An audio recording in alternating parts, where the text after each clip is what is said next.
Greetings, fellow adventurers. This is Vexus, and welcome to this Let's Play of Kentucky Route Zero. It has certainly been a while since the last Let's Play, and I can tell you I never actually left, as in left YouTube, but I certainly haven't posted in a while, and I could, of course, bore you with a lot of details, but they can actually be summed up fairly succinctly for why it's been so long, and that is, number one, the usual work schedule as a college instructor teaching classes throughout the spring and the fall.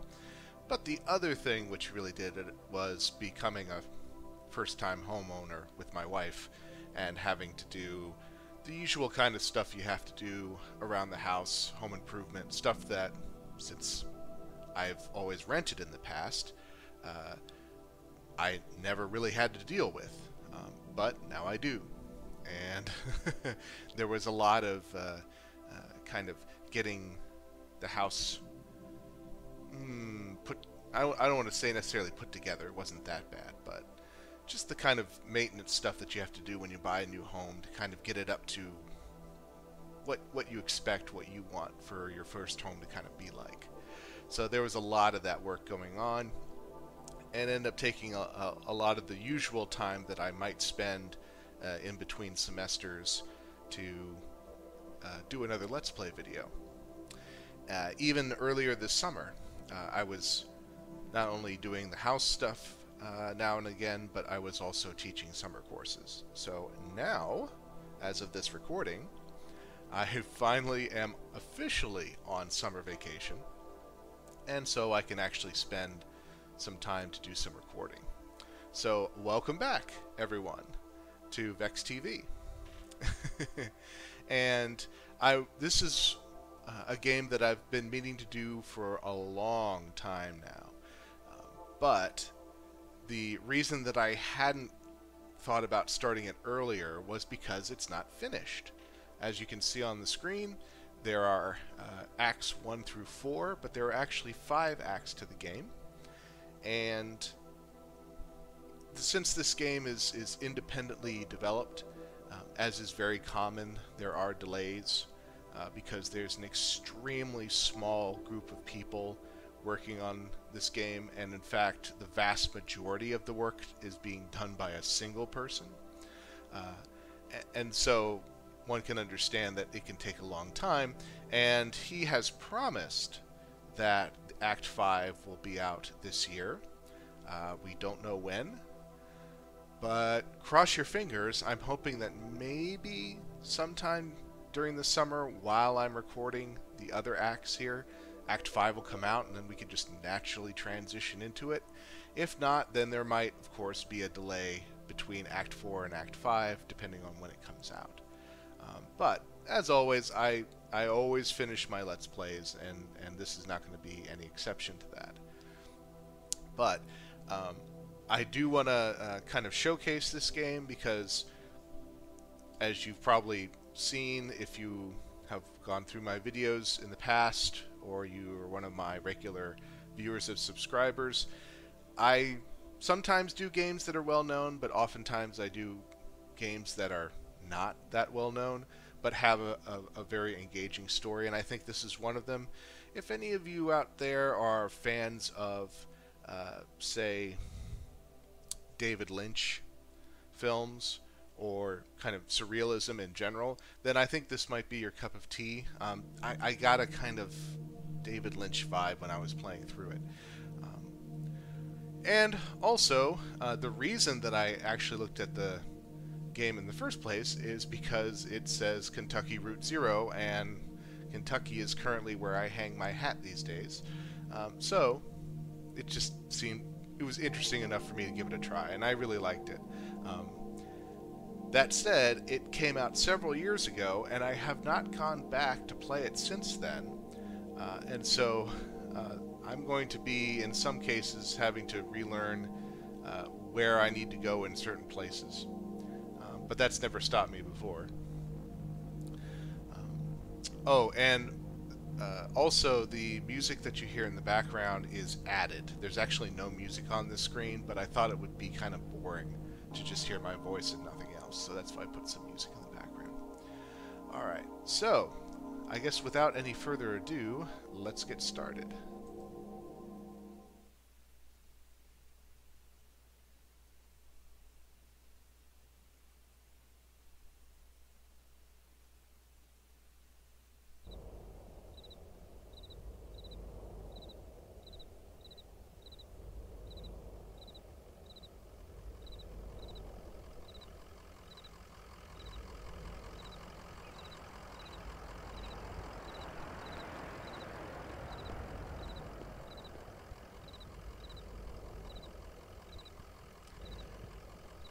And that's all the introduction you get.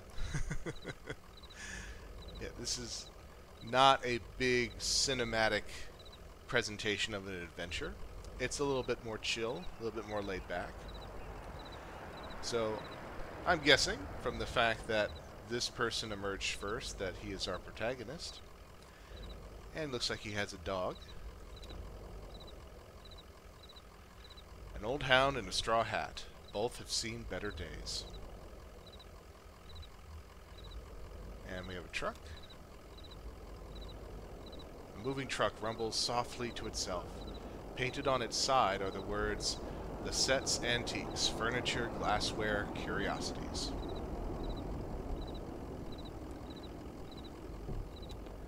You can see here's our movement interface. I think it's kind of cute. You get a horseshoe thrown. Kind of tells you where to go there. And as you can see in this UI, you are not presented with, as you can see here, the cursor does not change when you can put it over something to interact with. Instead, it's only when you move the main character towards the interactive thing that the options will pop up. Now, on the one hand, that's nice because it preserves the overall aesthetic of the scene. You don't have to worry about all this UI stuff popping up. Same with, there's no UI around the outside of the screen either. However, as you might imagine, the downside is that you have to always move your character all over the scene in order to make sure that you have all of you've seen all the things that you can interact with and you know where they are. So there's a give and take on that kind of decision. Let's go over here really quick just to make sure I haven't missed anything that I might interact with. It's a pretty good runner. Yeah, see here we can look at the highway. An interstate highway, 65, running from Alabama up to just shy of Chicago. It ought to be quitting time in this part of Kentucky, but the daylight just won't shake. The sun just won't go away. He's not lying either. One of the things that I've gotten used to living here in Kentucky is that where I happen to live is near the western side of the Eastern time zone, and as of this recording, it's not too far after the summer solstice, and that means that not only do you have your daylight savings time, which means the sun sets later, but also you're on the western side of the time zone, which makes it even more later. So it's not uncommon for me to, around this time, maybe getting ready for bed between 9:30 and 10, getting my PJs on, getting all comfortable, and you can still see daylight outside.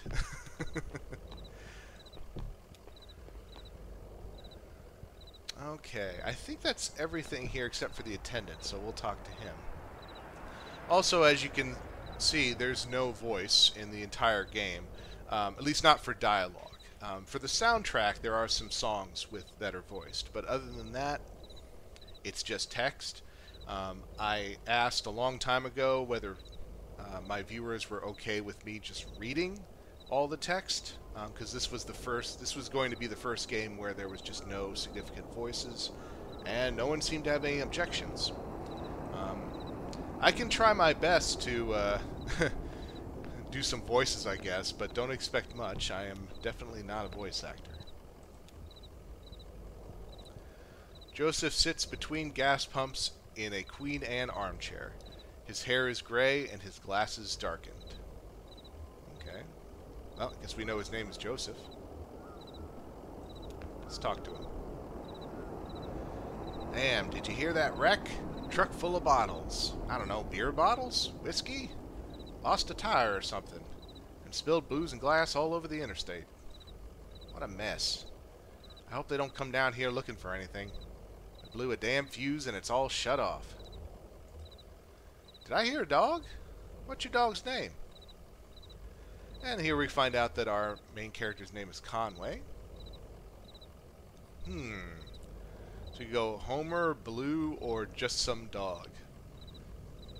I don't know anybody who just calls their dog just some dog and doesn't give him a name. So it can either be Homer as a boy or Blue as a girl, I guess. Well, let's go with Blue. That's pretty classic.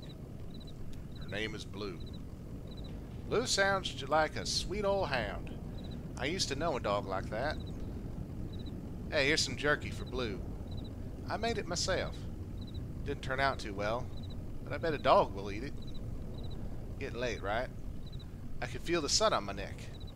I bet it's just a few feet off the horizon. Let's see. Which one to choose here? So it's, I guess it's all business, or have Conway be a bit more reflective. Yeah, why not? I've got a delivery to make on dogwood, but I'd rather watch the sunset. Yeah, it's the truth. You have got to stop and breathe in that road. I bet while you're out driving, you let your eyes wander up the tree line and you just... Well, I bet you're more of a poet than old Joseph.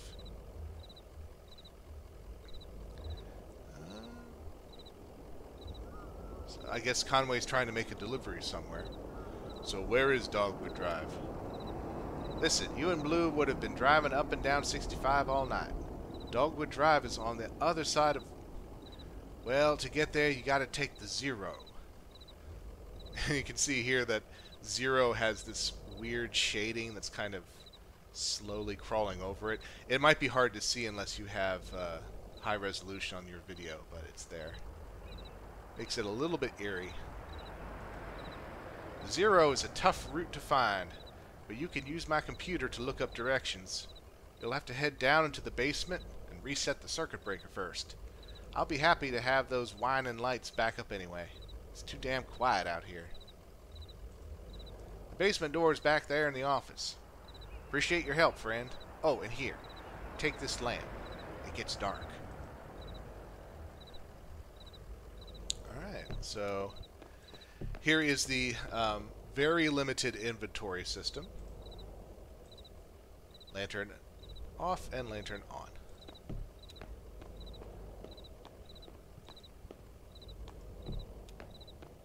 Oh, there we go. So we'll head down to the basement, I guess. This is Equus Oils, and you can see it's got a huge horse head here. If this was in real, I don't think this is a real place in Kentucky, because I think I would have heard about it, but something like this would be quite a stop along the interstate if it was there. Some company ought to get on that.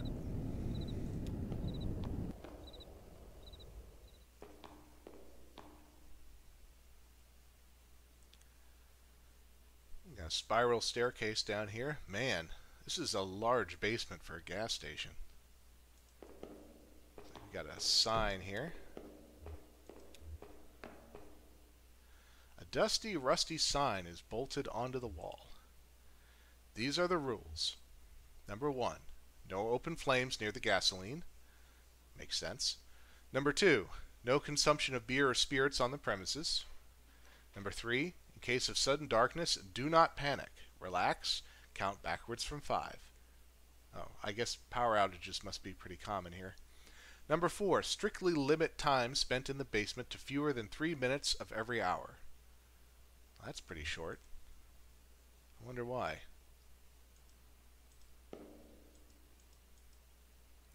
And like I said, this is very much a kind of surreal type feeling overall. So definitely do not expect every mystery to be solved or every oddity around here to have a easy answer. Oh, there's some people down here. 3 of them around a table. Basement people. Emily, Ben, and Bob sit in folding chairs behind a worn card table. Papers, oddly shaped dice, and highway maps cover the tabletop. So they're playing an RPG about infrastructure? I don't know. I guess we can talk to him. Conway clears his throat.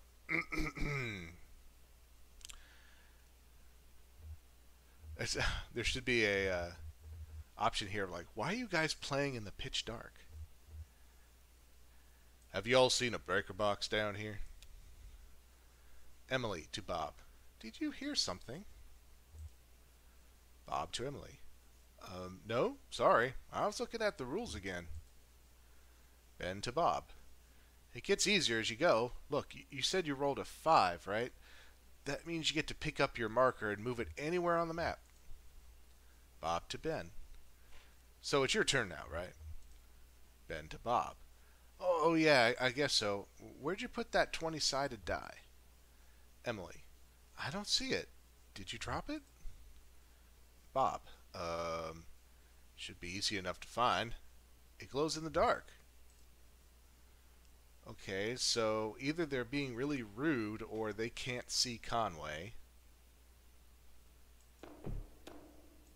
Looks like we can't get past them either. But they said that the die glows in the dark, so let's make it dark.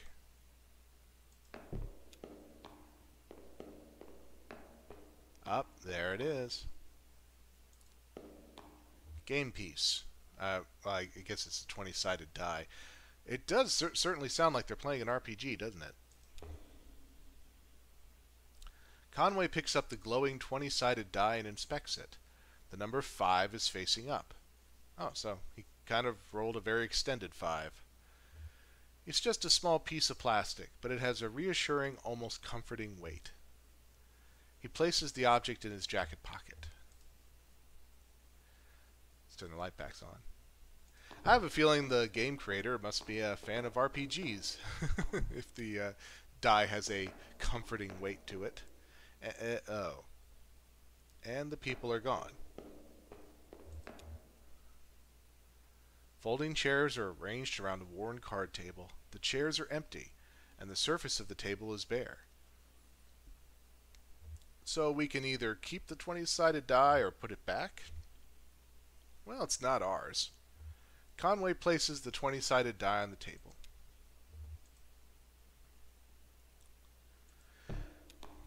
So you'll notice that there are a few conventions that are already being kind of broken when it comes to standard adventure games.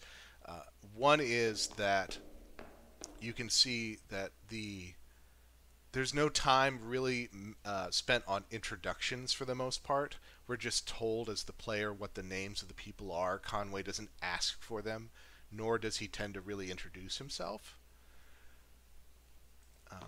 And we're going to see another few kind of quirks or eccentricities with the dialogue as we go along. Oh, there's the breaker, so I guess we can just flip it. There we go.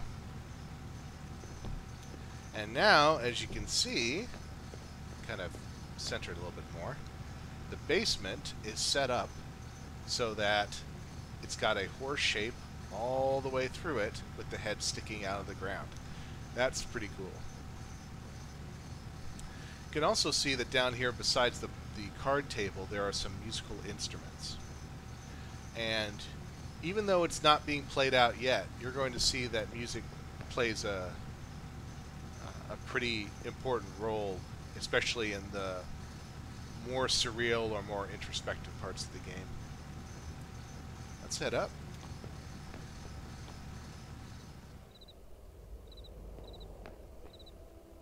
The lights are on. The sun has finally set. And here's our first actual background music.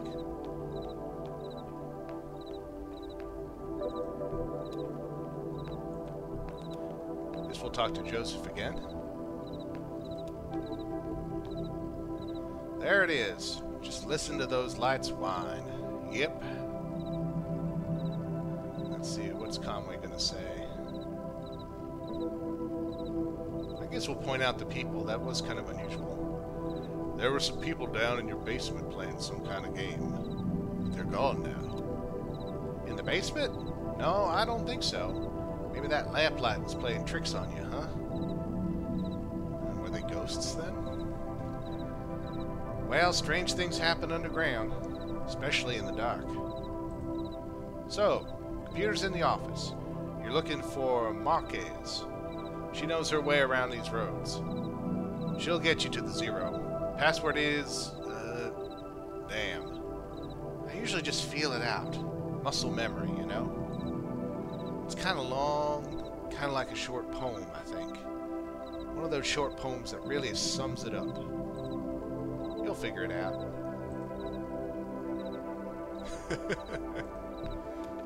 Oh, let's see if it's anything different if we say hi to Blue. Nope, same thing. That's what I thought. I don't think usually you get multiple descriptions when you click on a thing more than once. Which is fine in this case because there's no indication whether or not you have exhausted all the options, which is sometimes a problem for adventure games, so I think that makes sense. Alright, let's operate the computer. Conway taps a key, waking the computer from its reverie. User. Conway typing. Well, it's Joseph's computer. Joseph. Password.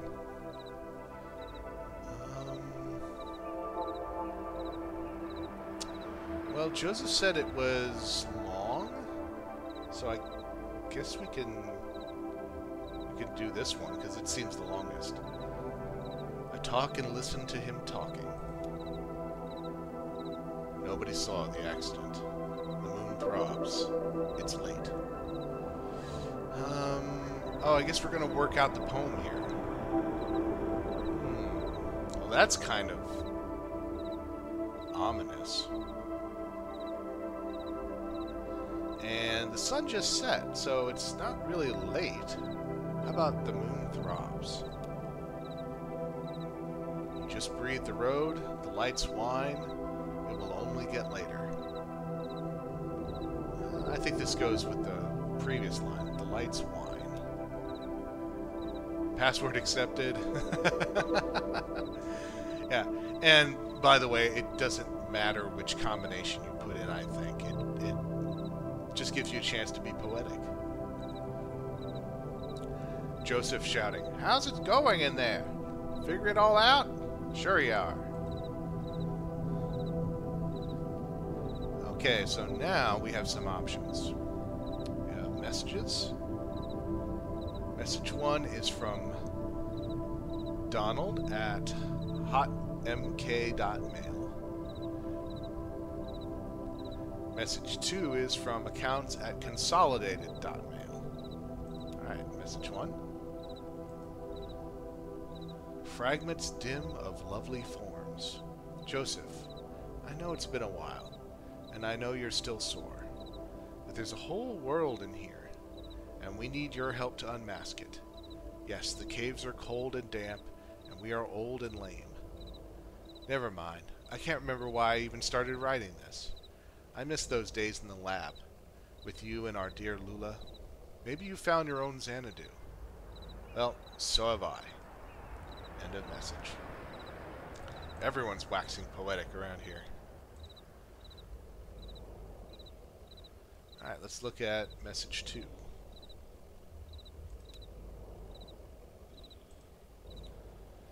Account standing, urgent. Dear Equus Oils, this is an urgent automated message that your account is overdue by more than 14 days. In response, we have switched you to our low reliability Dirty Power Plus plan. Consider making a payment immediately to obviate the need for us to switch you to Sustained Brownout Select. Sincerely, your friends at the Consolidated Power Company.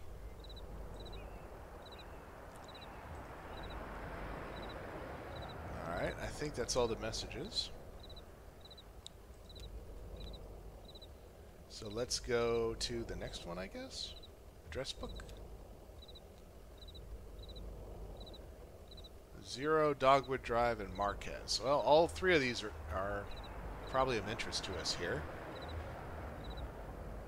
Yeah, and once again, the 0 just has the slightest little bit of miscolored little splotches moving across it. Address, the 0 is not real. Spooky. Alright, how about Dogwood Drive? Address, Dogwood Drive is not real. Well, that's where we're supposed to make our delivery. Alright, fine. Joseph said seek out Marquez, so that's what we're going to do. Marquez residence. 100 Macondo Lane. Head northeast on 65 and turn left as soon as you see that ugly tree that's always on fire. Look for the barn at the base of the mountain there. Can't miss it. Something tells me this is not Google. Joseph. Got it? Out there on Macondo somewhere, right? Yeah, that's it. Hey, look, while you were down there, I loaded that old TV of mine into your truck. I borrowed that thing from Weaver Marquez a number of years ago. And now that power is all weird over here and I can't pick up anything but static and public access anyway. She was always more of a reader, but maybe she'd want it back at home. It's a nice TV. Well, that was rather presumptuous of you, although I guess it's a fair exchange for being able to use your computer for directions. Alright, anything else to say, Mr. Joseph? Sun's gone down and you and Blue better get on that road if you're going to make your delivery. Oh, we could talk to Blue now. Does that mean we... Looks different? Nope. Okay, we'll talk to Blue. Conway scratches behind Blue's right ear. How's it going, Blue? Let's be nice. How about a treat? Here's some jerky from the gas station attendant.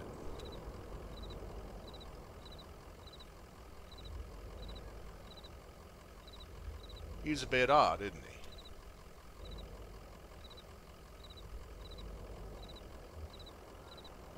Nah, he's alright. What do you think of this place?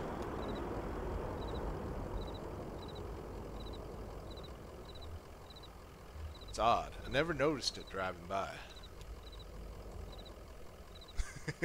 I like how it's a one-sided conversation, but you can imagine that maybe he's kind of anticipating or guessing what Blue is saying back to him, but we don't actually get to read it.